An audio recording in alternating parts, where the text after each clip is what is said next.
పిల్లల ప్రాణాలు కాపాడుకోవడమే మా బాధ్యత. కేసులకు భయపడం.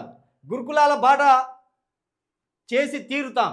ఇబ్రహీంపట్నంలోని గురుకులాల్లో పర్యటించిన ఆర్ఎస్పీ బృందం గురుకులాల్లో చదువుకుంటున్న పిల్లల ప్రాణాలు కాపాడుకోవడమే మా బాధ్యత అని బీఆర్ఎస్ నేత ఆర్ఎస్ ప్రవీణ్ కుమార్ గారు అన్నారు.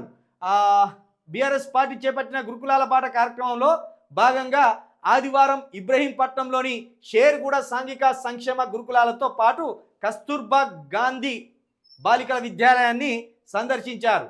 ఇప్పటికే గురుకులాలలో ఆర్ఎస్పీ సిబ్బంది ఉంది. ఆర్ఎస్పీ సిబ్బందితోటే ఆర్ఎస్ ప్రవీణ్ గారు అక్కడ పురుగుల అన్నం లేదా పురుగుల చారు, పురుగుల ఆలుగడ్డలు, పురుగుల వంకాయలు ఇవన్నీ ఆయన సృష్టిస్తున్నారు ఈ కుట్రలు అని కాంగ్రెస్ పార్టీ, అదేవిధంగా కొండ సురేఖ గారు, వాకాటి హరీష్ శ్రీహరి గారు, రేవంత్ రెడ్డి గారు చెప్తున్నమాట. ఆ విమర్శలు చెప్తున్నారు. మరి ఈ టైంలో ఆర్ఎస్పీ గారు ఏకంగా ఎవడు కేసులు పెట్టినా, ఎన్ని నిందలేసినా, ఎన్ని ఆరోపణలు చేసినా గురుకులాల్లో ఉన్న పిల్లల ప్రాణాలను కాపాడుకోవడం మా బాధ్యత అన్నట్టు మొండిగా తెగించి ఆయన గురుకులాల సందర్శన అయితే చేస్తున్నారు.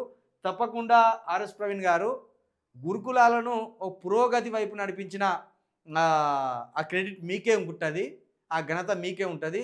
ఇప్పుడు కూడా ఆ గురుకులాలను మళ్ళీ యథాస్థానానికి తీసుకొచ్చి ఇంకా మెరుగైన స్థానాన్ని తీసుకురావాలంటే రాజకీయ నాయకుడిగా మీరు ఉన్నారు కాబట్టి దీని మీద పటిష్టమైన బలమైన పోరాటం చేసి ఈ గురుకులాల్లో ఉన్న పిల్లలకు కావచ్చు, గురుకులాల్లో చదివించే తల్లిదండ్రులకు కావచ్చు భరోసా ఇవ్వవలసిన బాధ్యత అయితే మీ మీదనే ఉన్నదనేది అయితే మరొకసారి మేము చెప్పదలుచుకున్నాం.